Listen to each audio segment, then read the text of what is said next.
trésorerie. On a une crise de trésorerie. D'accord. Madame la ministre, en tant qu'ancienne ministre chargée des institutions, nga xam tay lan moy respect de nos institutions, lan moy crédibilité suñu institution, malgré li nga wax ni que à travers ces erreurs tay mo plongé le Sénégal dans cette crise économique ci wax yu mu waxone.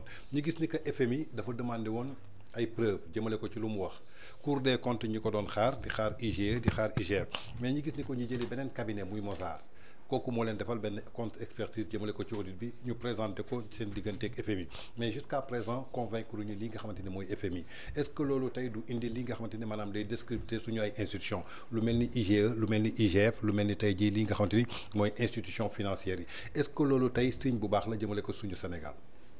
Non évidemment xam nga wax naa la ne la moom yoonam nekkul ci institution. parce que c'est mais pas il est chef du gouvernement. Oui, mais c'est pas un homme d'État. Tu peux être chef du gouvernement parce qu'il a une légitimité populaire. Ouais. Mais dans ses actes, ce n'est pas les actes d'un homme d'État. Il est toujours dans la politique. Ouais. Parce que, sous fait qu'il y a la Cour des comptes, je vais vous dire, quand on fait un budget à l'Assemblée nationale, ouais. C'est le ministre des Finances qui vient présenter son projet de budget. Ouais. Le budget est adopté. Ce budget-là est positionné ouais. pour chaque ministère. Mais si nous votons le budget, est-ce que vous savez la loi de règlement? Ouais. Loi de règlement, le ministre des Finances a fait, Cour des comptes validé, ministre des Finances a Conseil des ministres, nous avons fait un projet de loi, nous avons fait l'Assemblée. D'accord. Voilà, la Cour des comptes, la gestion, tous les projets de loi de règlement, ils ont validé.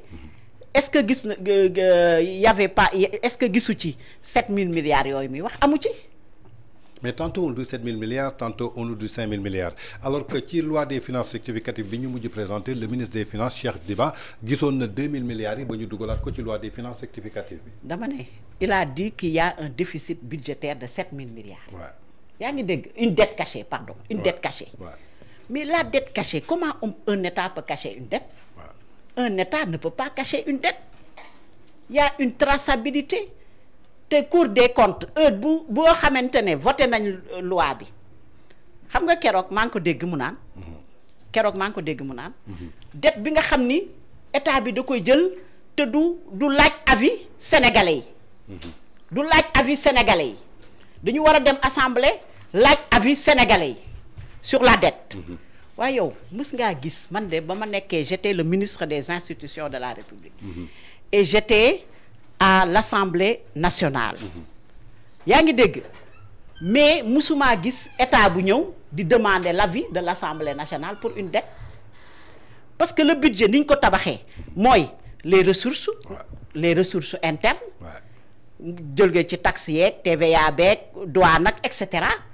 ak dette bi nga xamni mom nga jël au niveau multilatéral comme au niveau bilatéral mom ngay bolé globalement ni li la am li la ci bëgg def kon l'État ne peut pas venir à l'Assemblée pour dire le peuple sénégalais autorisez-moi à faire une dette mom bi fi togué légui ñaata dette la am presque 14 000 milliards mi ngi endetté wu chaque année en moins de 18 mois. En moins de 18 mois. Est-ce que nous avons vu l'Assemblée demander au peuple sénégalais nous autoriser pour nous dette le peuple lui délègue ses pouvoirs. Délégué au président de la République. Le peuple a confiance. Maintenant, yow na ngay doxalé ba andil jamm peuple bi, le bien-être du peuple à travers l'éducation, à travers la santé, à travers l'emploi, à travers l'économie, mais yow ya koy def pour ñu am résultat. Aujourd'hui nak loolu la mënul def. Il peut pas produire de résultats. Donc mi ngi ci emprisonner ay nit pour neexal certain électorat pour légitimer le fait que mu jiñoon sàcc ak détournement le régime de Macky Sall ci loolu la nek dégg nga ak di mélanger ay xel di outil ay cabinet xam nga so démé bay out cabinet mu lay defal ay audit ça veut dire que tu as problème parce que IGF la Cour des comptes on a les meilleurs administrateurs à ce niveau-là dégg nga kon mom il est toujours dans la politique bi nak liko wat li ci nam moy suma mënul man wóolu ngeen ma jox ngeen ma am naa projet bien vrai que amul projet bu ma ñëwee mënumaa dindi parce que ñi fi nekkoon ñoo jël alalu réew voilà le schéma le schéma. Maintenant, pour gagner du temps, il s'empresse pour présenter un plan de redressement. yow yaa ngi comme ni nga ko expliqué sànq ñun suñu régime à chaque fois quand il y avait les inondations. Le régime de Macky Sall. mais dañuy déclencher le plan Orsec. Pour venir en aide aux populations. tey Touba tey bu nekkee tey li mu doon en partie c'est grâce à l'électorat du département de Mbacké. mais le département de Mbacké ñu ngi ci ndox mi. gisuñu motopompe gisuñu ministre bu leen jàppale. gisuñu kenn d'abord ku leen dimbali. et ça c'est problématique à part le khalife général à travers quelques structures moo leen di jàppale. mais dañu ne woon daaw du seen nawet ñu ne état gouverner c'est prévenir.